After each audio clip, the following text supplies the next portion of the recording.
बिस्मिल्लाहिर्रहमानिर्रहीम अस्सलाम वालेकुम। बेटा प्रीवियस लेक्चर में हम लोगों ने एस्टिमेशन को स्टार्ट किया और एस्टिमेशन में से हम लोगों ने फर्स्ट टाइप ऑफ एस्टिमेशन जिसमें हम लोगों ने कहा confidence interval for estimating population mean, इसको हम लोगों ने डिस्कस कर लिया था और इससे रेलिवेंट हम लोगों ने प्रैक्टिस क्वेश्चन भी सॉल्व कर दिया है। अब आप लोगों ने इन्हीं फार्मूलाज के ऊपर फोकस करना है। अगर आप लोगों को ये तीन फार्मूला याद हो गए हैं ना तो समझ लें एस्टिमेशन खत्म हो गया है। और अगर ये फार्मूला याद हो गए ना तो समझ लें नेक्स्ट वाले चैप्टर्स भी खत्म हो गए हैं।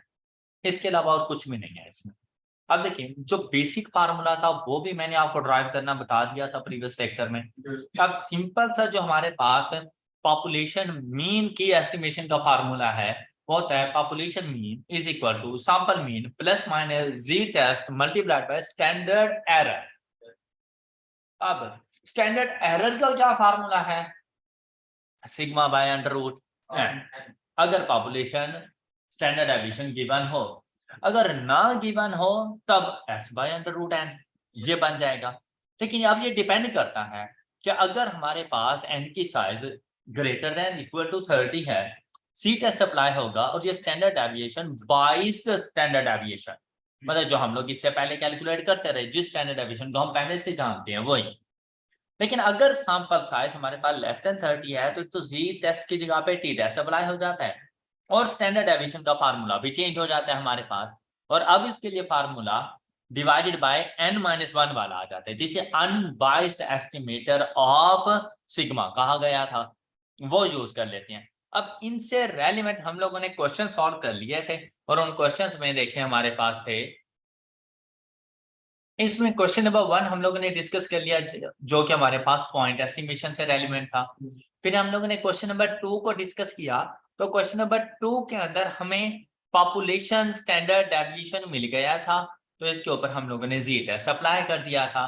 फिर क्वेश्चन नंबर 3 के बाद जब हम लोग गए थे जहां पर भी हमारे पास सिग्मा की वैल्यू गिवन थी तो हम लोगों ने जी टेस्ट अप्लाई किया। सिर्फ क्या था कि हमें एक डाटा प्रोवाइड किया गया था, सैंपल का मीन हम लोगों ने इस डाटा से ड्राइव करना था, बस इतनी सी बात थी इस क्वेश्चन में।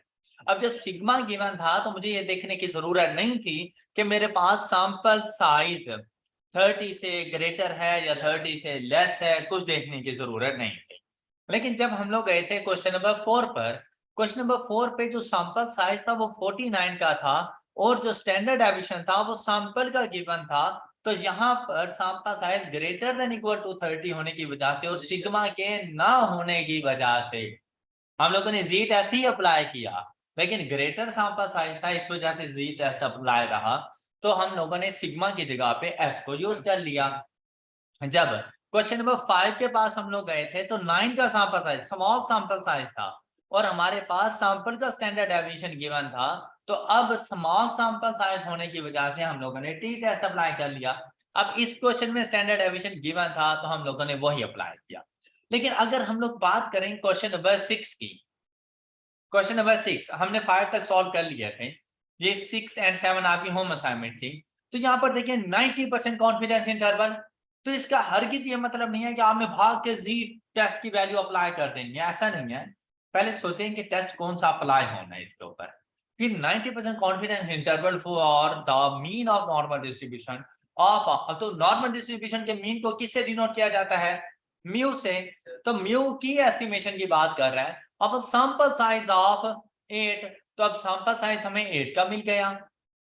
गिव द वैल्यू, और अब ये हमें सारी वैल्यूज उसमें बता रहा। अब इन वैल्यूज से हम लोग फाइंड कर सकते हैं सैंपल का मीन और बेटा स्टैंडर्ड डेविएशन भी इन्हीं वैल्यूज से हम लोग फाइंड करेंगे। अब फर्क क्या जाना है कि वो standard deviation unbiased estimator of sigma होना चाहिए क्योंकि टी टेस्ट अप्लाई होने जा रहा है, सिग्मा की वैल्यू गिवन नहीं है और सैंपल साइज लेस देन 30 है। तो ऐसी सिचुएशन में आपने अपने कैलकुलेटर को ये डाटा प्रोवाइड करना है कुछ इस तरह से। मॉड की 3 नंबर 1 वेरिएबल, अब ये वैल्यूज इसमें लिखना स्टार्ट करें। 9, 14, 10, 12, 7, 13, 11, 12 और ये 8 वैल्यूज कंप्लीट। एसी की प्रेस कर दी।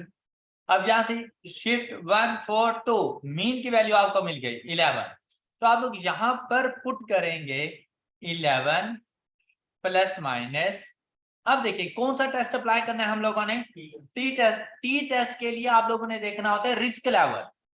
तो 90% कॉन्फिडेंस इंटरवल है, तो रिस्क लेवल कितना है 10%। क्या ये रिस्क वन साइडेड है या टू साइडेड है, टू साइडेड। तो आप लोगों ने टी डिस्ट्रीब्यूशन की टेबल पे जाना है और वहां पर टू टेल में जाकर आप लोगों ने देखना है कि हमारे पास 10% कहां पे आएगा।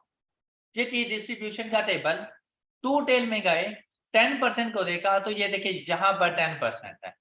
तो भाई अगर 10% टू टेल में है तो वन टेल का रिस्क कितना होगा, तो ये देखो ये ऊपर आ गए आपके पास 5%। डिग्री ऑफ फ्रीडम हमारे पास कितना है 7। 8 टोटल सैंपल साइज था, तो डिग्री ऑफ फ्रीडम n-1। तो आपके पास टी की क्या वैल्यू आ गई 1.8946। तो आपने ये वैल्यू जाके यहाँ पे पुट कर देनी है 1.8946 मल्टीप्लाइड बाय। अब यहां पर आना है s। और आपको मालूम है कि हम लोग जब ये क्या करते हैं शिफ्ट 1 4 और 3 की प्रेस करते हैं तो बेटा ये स्टैंडर्ड डेविएशन तो डिवाइडेड बाय n वाला है, ये जी टेस्ट के साथ अप्लाई होगा, ये नहीं फाइंड कर लेना। ऑलराइट। तो टी डिस्ट्रीब्यूशन के साथ अगर स्टैंडर्ड डेविएशन फाइंड करना हो तो मैंने आपको अलग से आपके इसके फार्मूलाज बताए थे, लेकिन जब आपको वैल्यूज गिवन हो तो 4 नंबर का स्टैंडर्ड डेविएशन। हमेशा याद रखना कि नॉर्मली जब स्टैंडर्ड डेविएशन की बात हो रही हो तो 3 नंबर, जी टेस्ट के लिए 3 नंबर और टी टेस्ट के लिए 4 नंबर। अब 4 नंबर पे भी स्टैंडर्ड डेविएशन ही है और ये सिर्फ और सिर्फ उस टाइम यूज होता है जब आप लोगों ने एस्टिमेशन या टेस्टिंग के अंदर टी टेस्ट अप्लाई करना हो।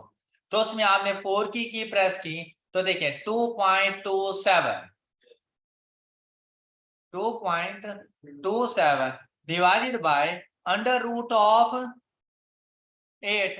अब अगर यहां पर आप डिफरेंस देखें बेटा, ये 3 नंबर वाला शिफ्ट 1 4 3, ये देखें 2.12, तो डिनोमिनेटर कम किया हमने n-1, तो बेटा वैल्यू इंक्रीज कर जाएगी।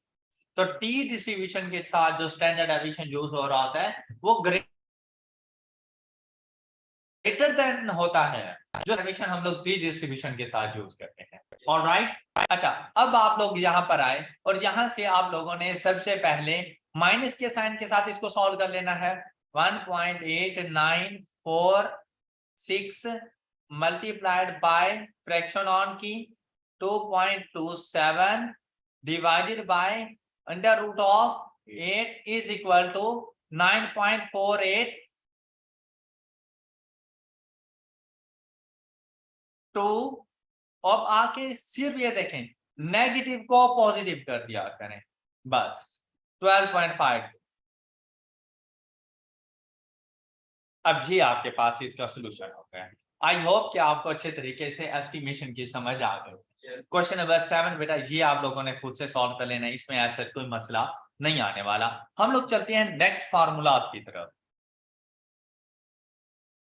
अब हम लोगों ने जो एस्टिमेशन करनी है उसमें confidence interval for estimating the difference between two population mean. मतलब बेटा ये बिल्कुल ऐसा ही है कि हम लोगों ने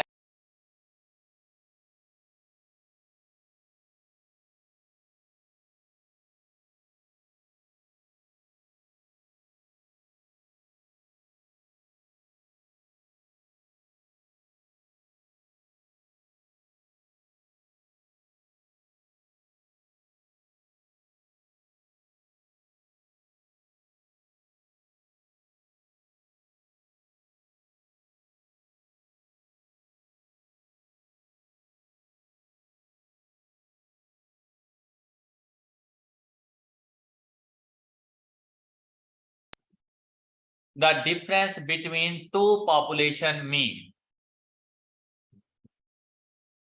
confidence interval for estimating the difference between two population mean। अब बेटा आपके पास दो पॉपुलेशंस के लिए डाटा, तो मतलब अगर दो डिफरेंट पॉपुलेशंस हैं तो दोनों से डिफरेंट सैंपल्स भी आने हैं, तो दो सैंपल डेटा आपके पास मौजूद होंगे। तो अब क्या करना है आप लोगों ने उनके मीन की वैल्यूज को एस्टिमेट नहीं करना, मीन की वैल्यूज के दरमियान डिफरेंस को एस्टिमेट करना है। तो बेटा सैंपल के मीन की वैल्यूज के दरमियान भी तो डिफरेंस होना चाहिए। ऑलराइट, अब देखिए कोई फार्मूले में कोई मुश्किल नहीं है। अब आप लोगों ने देखा इससे पहले हमारे पास जब एस्टिमेटिंग पॉपुलेशन मीन था तो हम लोग करते थे ना mu is equal to X bar plus minus Z test multiplied by standard error. भाई बिल्कुल वैसे ही फार्मूला है, सिर्फ फर्क क्या है, जहां पे पॉपुलेशन मीन एस्टिमेट करते थे अब आपने करना है the difference between two population mean, तो वहां पर आ जाएगा mu one minus mu two. तो जहां पर एक्स बार लिखते थे वहां पर the difference between two sample means X bar one minus X bar two, और बाकी सारा फार्मूला बिल्कुल same, plus minus Z test multiplied by standard error. Alright, अब देखें यहां पर भी बिल्कुल वैसे स्टोरी कि भाई क्या सिग्मा गिवन है या नहीं। हमने कहा सिग्मा गिवन है तो कहते हैं फिर स्टैंडर्ड एरर में सिग्मा वाला फार्मूला यूज करना। अब देखें वैसे स्टैंडर्ड एरर का फार्मूला क्या होता है, sigma over under root N. Alright, sigma over under root N. तो देखें अगर मैं इसको क्या यूं लिख दूं कि sigma over under root N, तो क्या मैं इसको यूं लिख दूं कि sigma square over N whole under root, लिखा जा सकता है ना। तो भाई यहां पर वही फर्क हम लोग लेकर आए, sigma square over N whole under root, ये स्टैंडर्ड एरर। अब देखिए बेटा अब दो पॉपुलेशन है तो दोनों पॉपुलेशन के स्टैंडर्ड डेविएशन की वैल्यूज गिवन होंगी।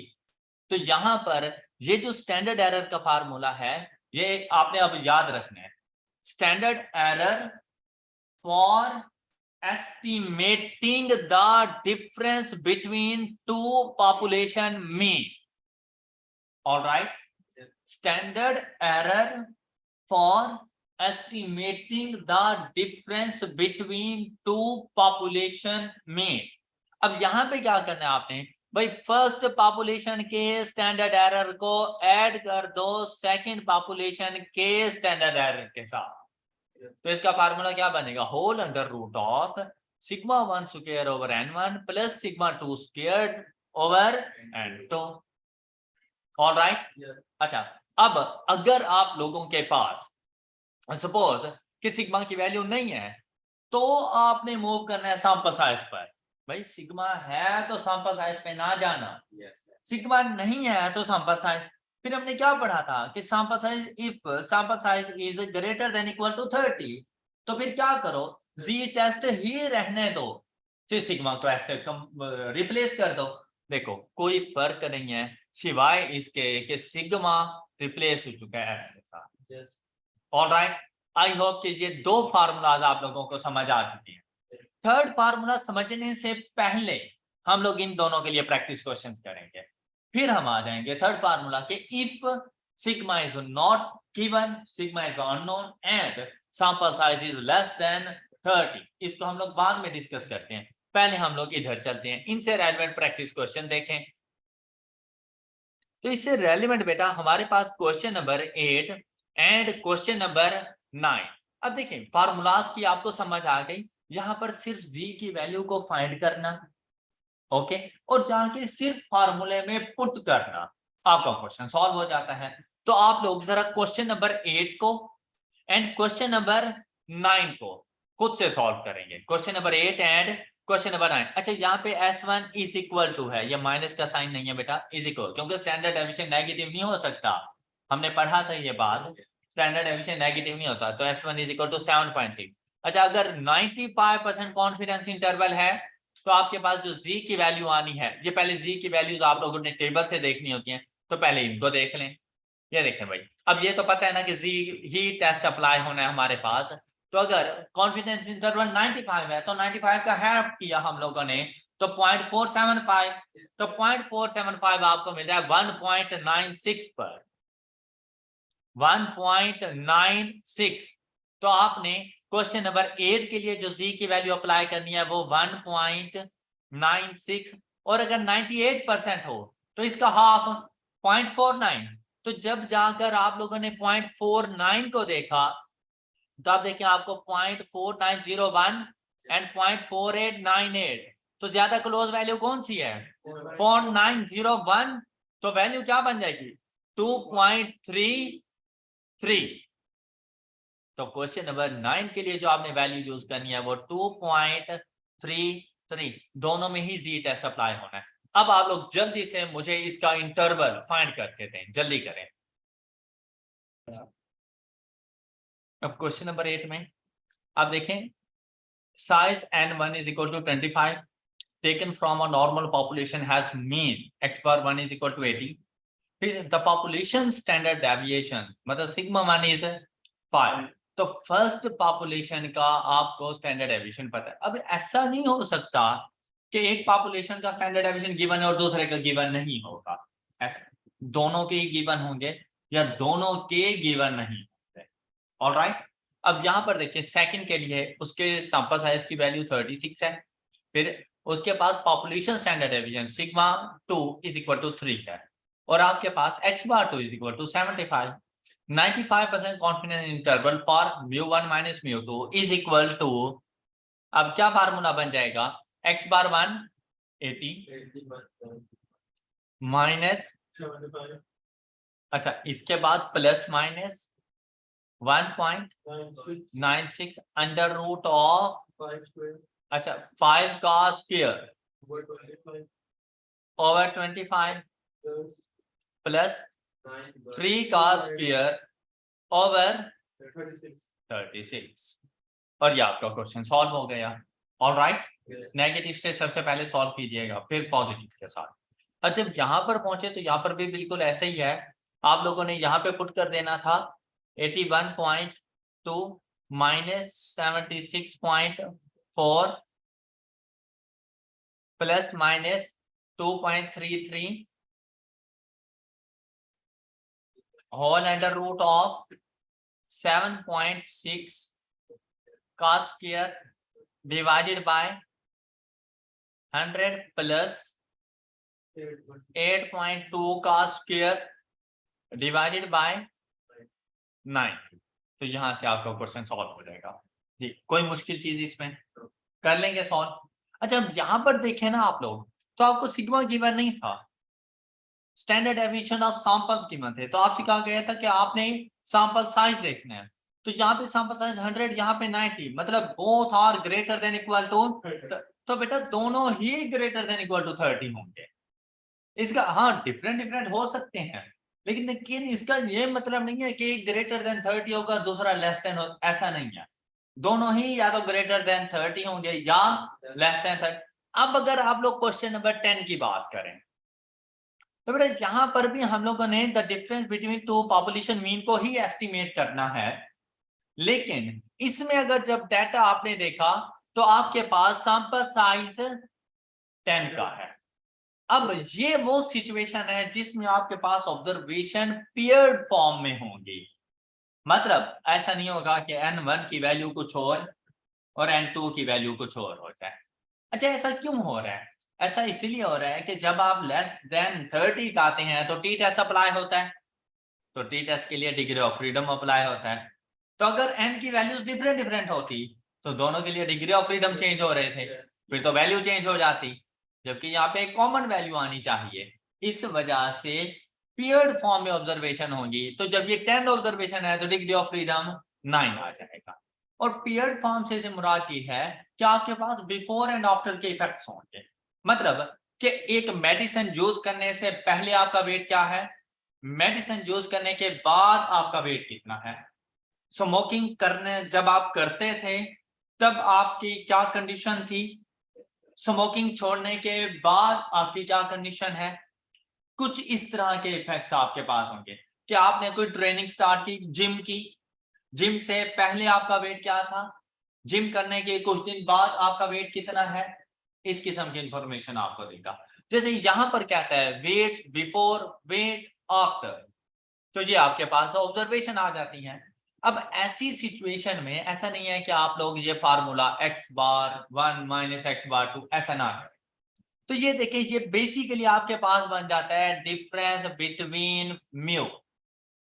ऐसे ही है ना कि पॉपुलेशन मीन की वैल्यूज के दरमियान डिफरेंस है, ये आपके पास आ जाता है। तो इसका जो फार्मूला है ना, आप थोड़ा सा फार्मूले को चेंज कर लिया करें, और वो बल्कि इजी फार्मूला हो जाता है ये। और ये फार्मूला आप लोग कुछ इस तरह से डिजाइन कर, last formula μ1 minus μ2 is equal to, आपने यहाँ पे लिखना है डी बार।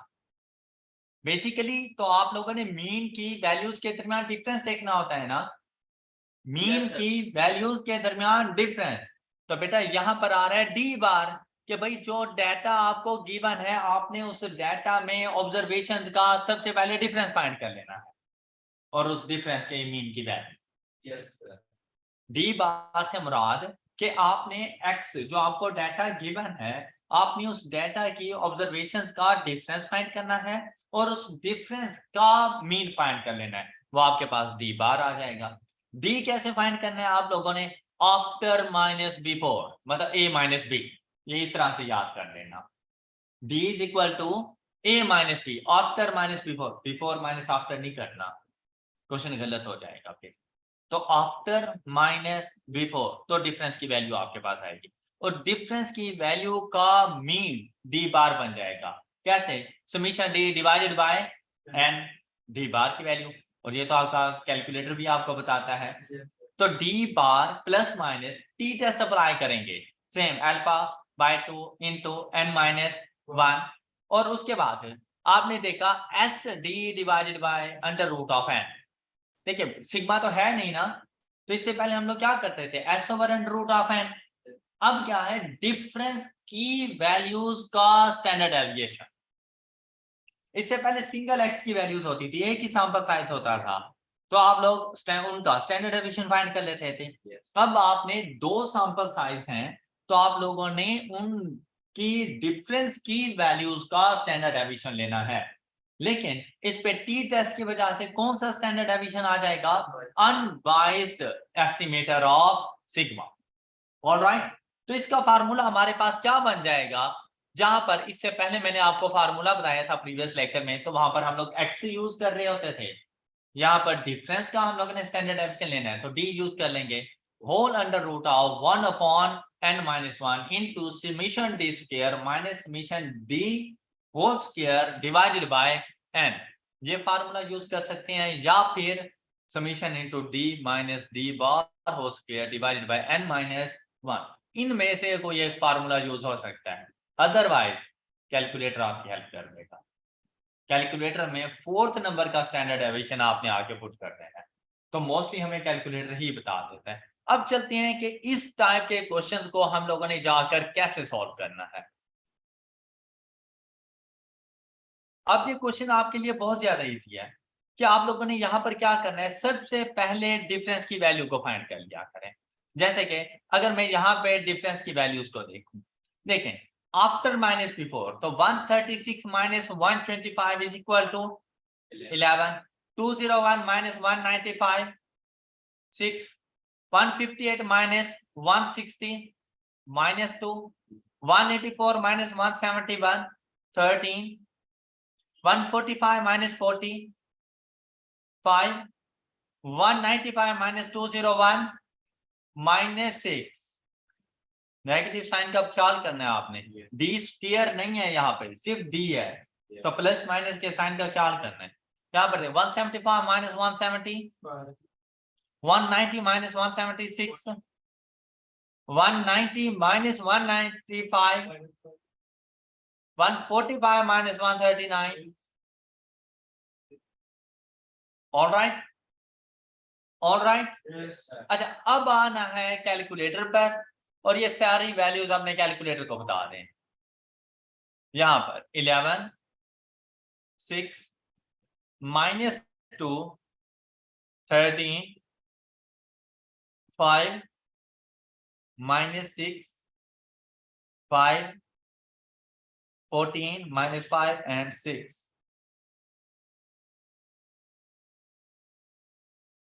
और यहां से आपको मीन की वैल्यू का पता चल जाएगा।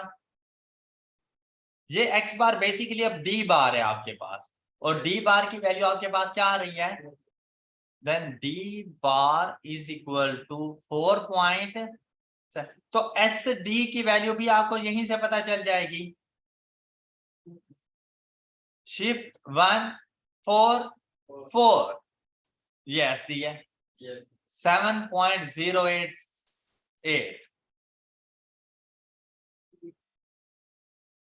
टी टेस्ट अप्लाई होना है तो 4 नंबर वाला स्टैंडर्ड डेविएशन टी टेस्ट के लिए अप्लाई हो जाता है और वैल्यूज तो हमारे पास गिवन है।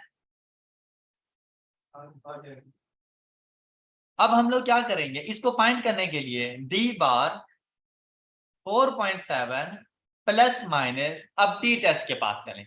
टी टेस्ट 95% तो रिस्क लेवल कितना है 5%, मतलब 0.05। टू टेल, तो यहां पर देखें ये टी डिस्ट्रीब्यूशन, यहां पर देखें टू टेल में 5% आपको कहां नजर आ रहा है, ये देखें ये रहा।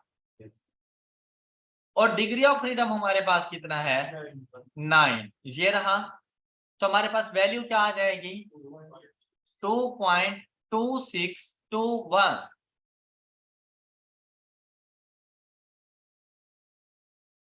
जी, इसके बाद multiplied by 7.088 divided by under root of 10, आपका क्वेश्चन सॉल्व है। Any issue? Next concept. अब देखिए, अब एस्टिमेशन आपके लिए बहुत ज्यादा सिंपल होती जा रही है।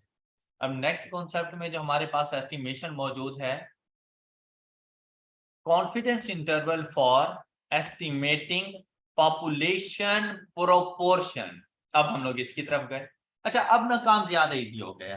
पॉपुलेशन प्रोपोर्शन मतलब हम लोगों ने एक सैंपल लिया अपनी क्लास में से, और उस क्लास के मतलब 50 के क्लास की पूरी पॉपुलेशन, उसमें से 10 का सैंपल ले लिया हमने रैंडम बेसिस के ऊपर। उस 10 के सैंपल में से 6 स्टूडेंट क्यूएम में पास थे, 4 स्टूडेंट फेल थे। तो सैंपल का प्रोपोर्शन क्या बना कि 60% रिजल्ट है। तो ये रिजल्ट अगर हम लोगों ने पॉपुलेशन पे अप्लाई कर देना है 60%, ऑलराइट, मतलब एज इट इज हम लोग एवरेज नहीं फाइंड करने जा रहे, हम पास स्टूडेंट्स का प्रोपोर्शन बताने जा रहे हैं। मतलब एक किस्म की जैसे प्रोबेबिलिटी हमारे पास होती है, हम वो बताने के लिए जा रहे हैं। तो भाई सैंपल का भी तो प्रोपोर्शन होना चाहिए। अब जैसे मीन की अगर आपने एस्टिमेशन करनी हो पॉपुलेशन के मीन की, तो सैंपल का मीन होना चाहिए।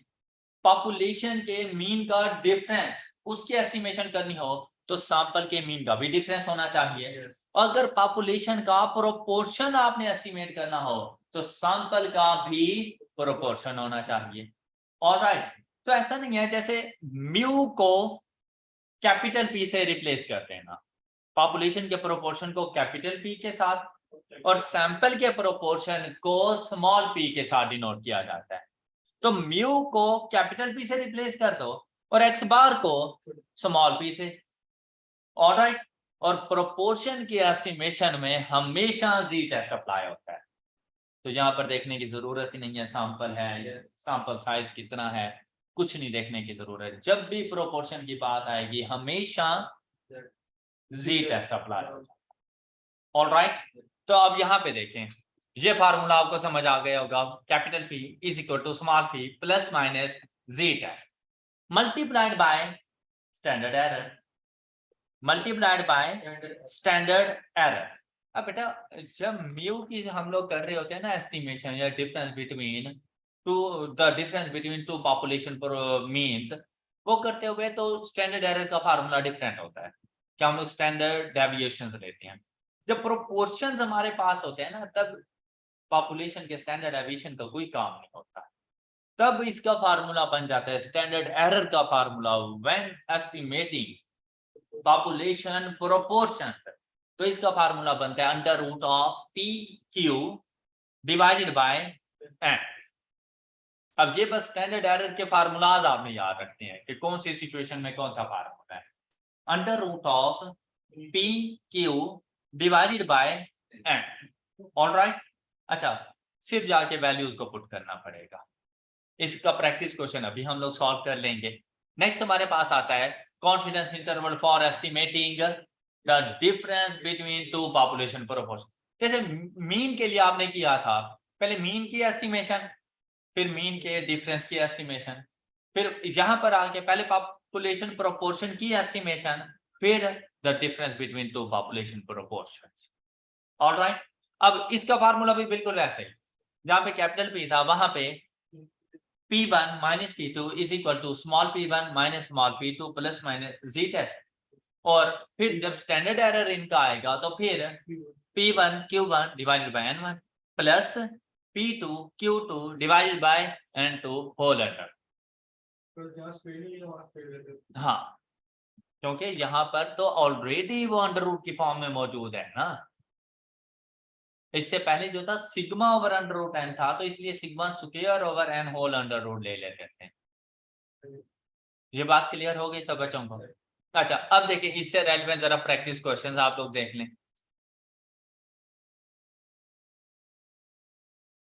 अब यहाँ पर ये क्वेश्चन नंबर 11 आपके पास कहते हैं रैंडम सैंपल ऑफ 200 स्मोकर्स। अब ये सैंपल है 200 smokers is selected and 50 are found to have a preference for gold leaf।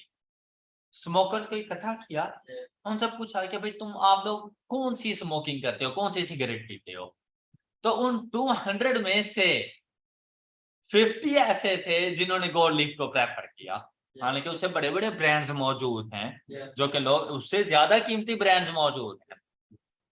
अच्छा, फिर अब देखें यहां से गोल्ड लीफ की प्रेफरेंस का ना हमें प्रोपोर्शन मिल सकता है कि क्या आप क्या इसका प्रोपोर्शन बनाएंगे 50 बाय 200, और ये इसकी प्रेफरेंस का है।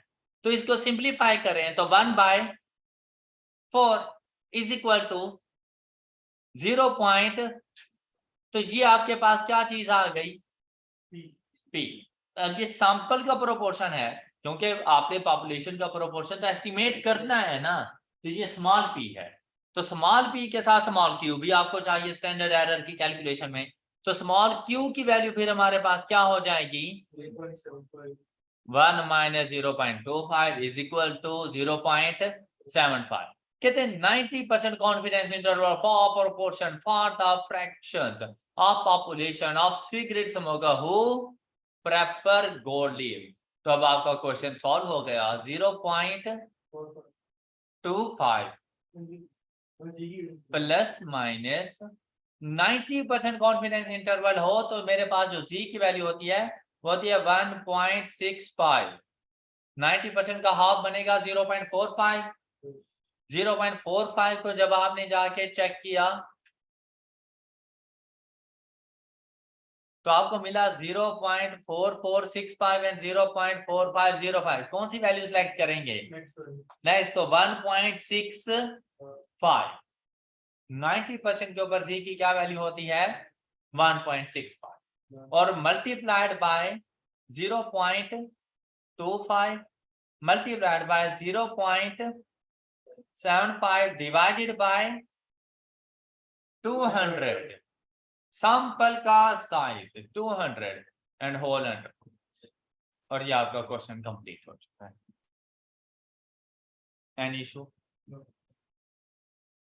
अब बेटा अगर आप लोग नेक्स्ट क्वेश्चन देखें तो आपसे कहा गया in a random sample of 400 adults and 600 teenagers. अब ये सैंपल साइज है अडल्ट्स के लिए एंड टीनेजर्स के लिए। फिर कहते हैं who watches a certain TV program 100 adults and 300 teenagers indicated that they like it.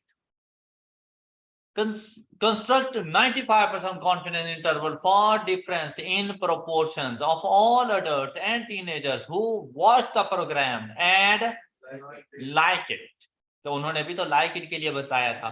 तो अगर हम लोग adults की बात करें तो adults के लिए हमारे पास फ्रैक्शन क्या बनेगी 100 बाय 400 इज इक्वल टू 0. और अगर हम लोग टीनेजर्स की बात करें तो इनके लिए हमारे पास फ्रैक्शन क्या बनेगी 300 बाय 600 इज इक्वल टू 0. ये बात समझ आ गई आप लोगों को बेटा? प्रोपोर्शन कभी नेगेटिव नहीं हो सकता। बस यहां पर आपने हमेशा ख्याल रखना है कि ग्रेटर वैल्यू को आपने पहले लिखना, क्योंकि अगर आपने स्मॉलर को पहले लिख दिया तो आंसर नेगेटिव में चला जाएगा। मीन नेगेटिव हो सकता है लेकिन प्रोपोर्शन प्रोबेबिलिटीज नेगेटिव में नहीं हो सकती। तो आपने ये नहीं लिख देना कि 0.5 माइनस 0.25, ये नहीं कर देना, ऐसा ही कर कि ग्रेटर वैल्यू पहले और स्मॉलर वैल्यू बाद, ताकि पॉजिटिव आंसर है। लेकिन 0.25 माइनस 0.5 ना कर देना। मतलब मैं कह रहा हूं ना कि ऐसा नहीं करना कि ग्रेटर वैल्यू प्रोपोर्शन के केस में से ग्रेटर वैल्यू को पहले रखना। तो इसका जो फार्मूला बनाने लगो वो लिखोगे 0.5 माइनस 0.25, ये इस तरह से प्लस माइनस, और 95% के लिए जो z की वैल्यू होती है वो होती है 1.96। फिर अंडर रूट ऑफ, अब फर्स्ट प्रोपोर्शन आपके पास कौन सा आ रहा है, आपने बेटा इसको P1 कहा और इसको आपने P2, तो P1 क्या लिखोगे 0.5 मल्टीप्लाइड बाय डिवाइडेड बाय, अब इसके लिए सैंपल साइज क्या है plus 0 multiplied by divided by 4, और ये आपका क्वेश्चन सॉल्व हो जाएगा।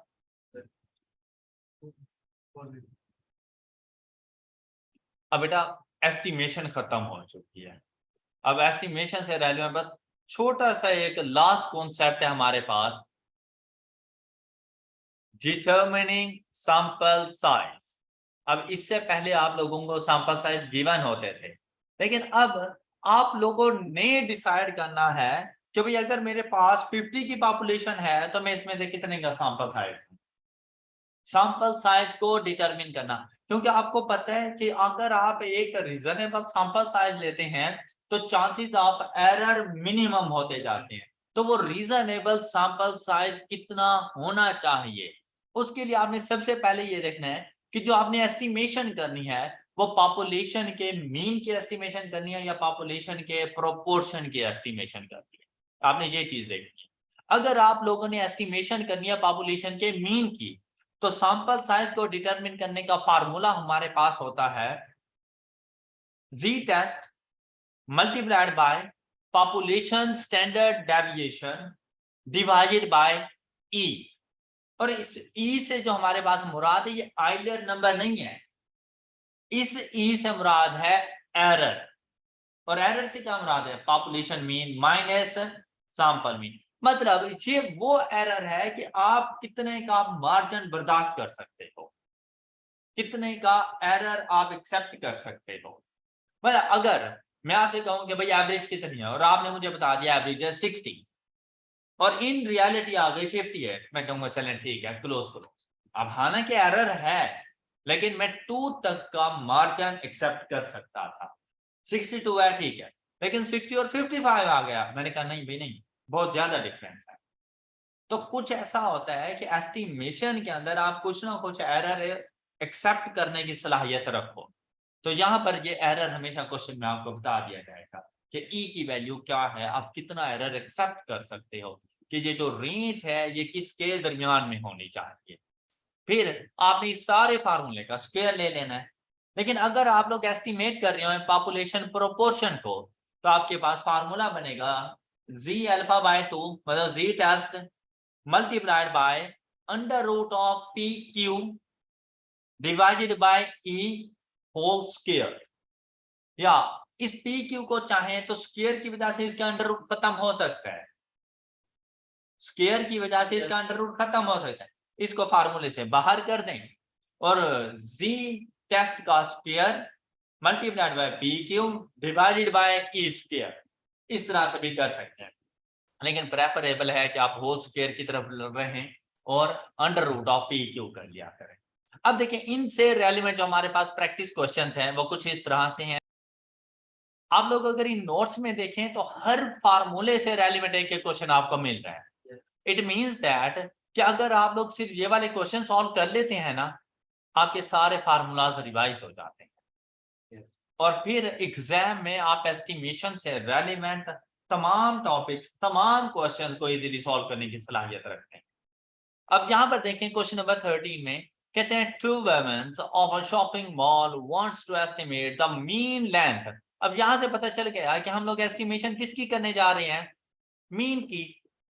फिर क्या कहते हैं, mean length of time shopper spends in the mall, they wants to estimate to be within 5 minutes. तो बेटा सैंपल साइज की डिटर्मिनेशन में विद इन के बाद जो भी वैल्यू होगी वो ई की वैल्यू है। इन टर्म्स ऑफ परसेंटेज भी हो सकती है, विद इन 5%, तो आप लोग उसे 0.05 लिख देना। ये वैल्यू की फॉर्म में भी हो सकती है, जैसे उसने कहा 5 मिनट, तो आप लोगों ने यहाँ पे 5 लिख देना है। Clear? Within 98% level of confidence, the estimate of standard deviation of the length time spent in the mall is 20 minutes. अब देखिए कहीं पे कोई सैंपल की बात की उसने, तो ये जो उसने स्टैंडर्ड डेविएशन आपको बता दिया, ये बेसिकली सिग्मा है, पॉपुलेशन की बात कर दी उसने। How large a sample is, ये क्वेश्चन इतना इंपॉर्टेंट है कि आपके एग्जाम में एक क्वेश्चन सैंपल साइज की डिटर्मिनेशन का है। मतलब इन दोनों में से कोई सा एक क्वेश्चन, दोनों में से कोई सा एक फार्मूला आपको अप्लाई करना है और आपने सैंपल साइज डिटरमिन करके देना है। तो ये वाला जो फार्मूला है बहुत इंपॉर्टेंट है आपके लिए। तो अब आप लोगों ने क्या करना है बेटा, 98% कॉन्फिडेंस इंटरवल पर जो जी की वैल्यू होती है वो होती है 2.33 multiplied by 20 and divided by 5 का स्क्वायर। देखिए आपके पास क्या वैल्यू आती है, और ये सैंपल साइज आपने डिटरमिन कर लिया, इतना सा काम था इसमें। लेकिन सैंपल साइज कभी भी डेसिमल में नहीं आता, तो आप लोगों ने इसको हमेशा होल नंबर्स की फॉर्म में जाकर बताना है जी। And answer is 1.86।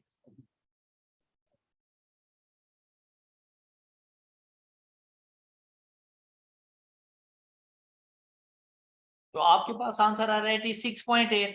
तो आपने डेसिमल में नहीं बताना, सैंपल साइज डिस्क्रीट डाटा है, तो इसके लिए सैंपल साइज कितना रिक्वायर्ड होगा, 87 का। Alright, same case with question number 14।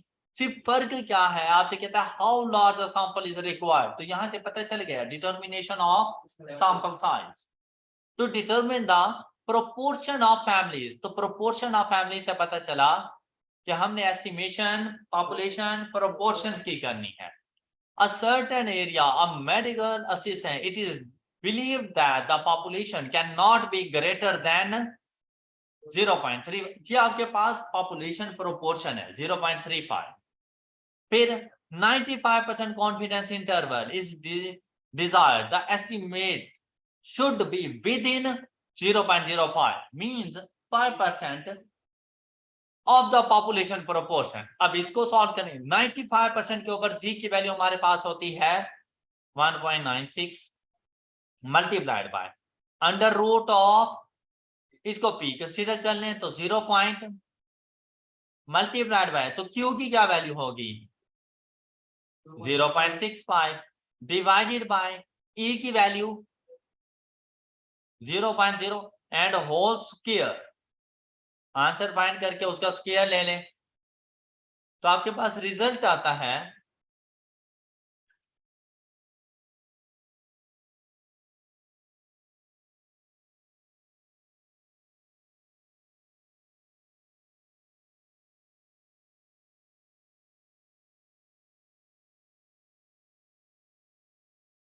349 point something. तो जब राउंड ऑफ से करेंगे तो अब अपने राउंडिंग अप की तरफ जाना है, तो 350 आप लोग उसका आंसर बता देंगे। हमारा चैप्टर नंबर 13 कंप्लीट हो चुका है, जिसमें पहले हम लोगों ने सैम्पलिंग एंड सैम्पलिंग डिस्ट्रीब्यूशन और बाद में हम लोगों ने एस्टिमेशन को डिस्कस किया। आज आप लोगों की होम असाइनमेंट में इन तमाम फार्मूलाज की रिवीजन है। इन तमाम क्वेश्चंस को आपने एक एक मरतबा फिर से सॉल्व करना है, और साथ में अपनी ICAP स्टडी टेक्स्ट में से चैप्टर नंबर 13 का सेल्फ टेस्ट आप लोगों ने सॉल्व करके आना है। नेक्स्ट लेक्चर में इंशाल्लाह हम लोग न्यू चैप्टर स्टार्ट करेंगे। अपना बहुत सा ख्याल रखिएगा। अल्लाह हाफिज।